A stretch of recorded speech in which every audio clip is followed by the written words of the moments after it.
Szolcsányi János professzor urat a 90-es évek első felébe ismertem meg. Akkor kerültem én is ide, és ő a akkori Pécsi Orvostudományi Egyetemnek a rektor helyettese volt. És hát nagyon sokat beszélgettünk, hogy azok az évek voltak, amikor mindenki kicsit átgondolja, hogy mit kell másképp csinálni. Így ő is, és nagy tervei voltak az orvostudományi karon, és örömömre szolgált, hogy már akkor kifejezte azt, hogy ő úgy látja, hogy erről a szakterületről egy nagy témakör hiányzik, és ez a gyógyszerészeti tudományok. És ő, mint farmakológus, sőt nemzetközi hírű farmakológus, ezt rendkívül fontosnak tartja, és úgy gondolja, hogy ezek a fejlesztések gyakorlatilag is jobban hasznosuljanak, és körbevegye őket egy ilyen szaktudás, ahhoz létre kéne hozni a gyógyszerésztudományi kart és képzést is.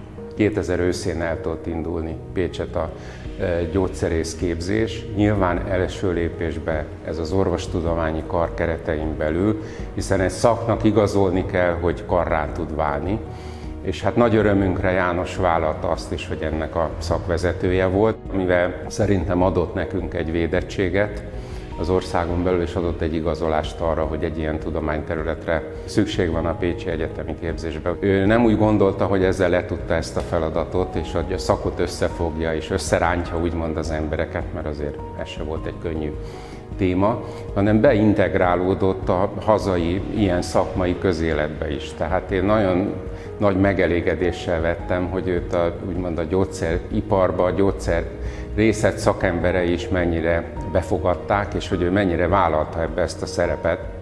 Úgyhogy tényleg pár év telt el, és a gyógyszerésztudományi társaság is elismerte, tiszteletbeli tagnak választotta, ami olyan sokat nem szoktak adni, tehát ez tényleg az, aki közel kerül ehhez. Úgyhogy ő minden irányba odafigyelt arra, hogy ez egy sikeres szak legyen. Ő mindig azt mondta nekünk, hogy először jó embereket kell választani, akik egy-egy téma területet megvalósítanak, és erre fordított a legnagyobb energiát. Tényleg, ha kellett, akkor elment más egyetemekre, iparvállalatokhoz, hogy ennek mind a humán, mind a tárgyi infrastruktúráját összehozza, úgyhogy sikerült talpra állítani. Én úgy gondolom, hogy ezt még ő megélhette, hogy a szak karrá vált, Perjesi professzor úr dékánságával, én már ennek a karnak a második dékánja vagyok, de János még láthatta azt, hogy ez karrá tudott válni. Ez az épület is, ahol forgatunk, hogy ez jó lehet-e, Jánossal voltunk itt többen, hogy ez például lehet-e az egyetemnek egy új képzési infrastruktúrája. Karunk volt szak, vállalja őt, sőt, nagyon büszkék vagyunk arra, hogy ő alapította. Arra külön, hogy most a nemzetközi tudományos élet az ő tevékenységét tavaly kiadott Nobel-díjjal is mennyire értékelte, hiszen a kapszaicin kutatás és a kapszaicin receptorkutatás az volt az ő, hát mondhatnám, hobbija és fő témája, ami tudományosan is igazolódott, hogy hát nem egy tévpálya, mert ilyen szinten ismerték el. Rendkívül kreatív, rendkívül kompromisszumkész volt, a kísérletek megtervezésében, végrehajtásában nem ismerte azt, hogy nem lehet megcsinálni.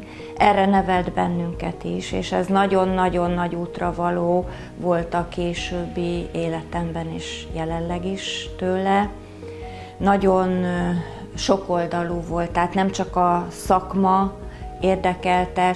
Aztán amit még tanultam tőle, hogy föl kell állni, tehát a legnehezebb helyzetből is föl kell állni. Igazából az a sikeres ember, aki a kudarcból föl tud állni, és azt az eredményt tudja nagyon megbecsülni, amit így tud összegyűjteni, vagy így tud magáénak mondani. Az ő hagyatéka az tulajdonképpen, amit mi mindig emlegettünk, ez a bizonyos szolcsányi iskola. Tehát az ő iskolateremtő képessége, hogy maga köré gyűjtött tehetséges embereket, akik tovább vitték azt az utat, amit ő elkezdett. Ugyanezt az életszemléletet, ezt az értékrendet, ezt a kutatói értékrendet, ami azt jelenti, hogy kell egy kreativitás, kell a kíváncsiság, kell önmagunkban bízni, hogy meg tudjuk csinálni, mindig hinni kell önmagunkban, föl kell állni a kudarcokból, Igazából ez az, amit mi tőle tanultunk, és ezt szeretném személy szerint én is továbbadni azoknak a fiataloknak, akik most az intézet tagjai, akik a követői, hogy ezt a nagyon kreatív, nagyon becsületes és kitartó kutatói pályát és oktatói pályát tudják folytatni, amire azt mondhatjuk, hogy ez a Szolcsányi iskola.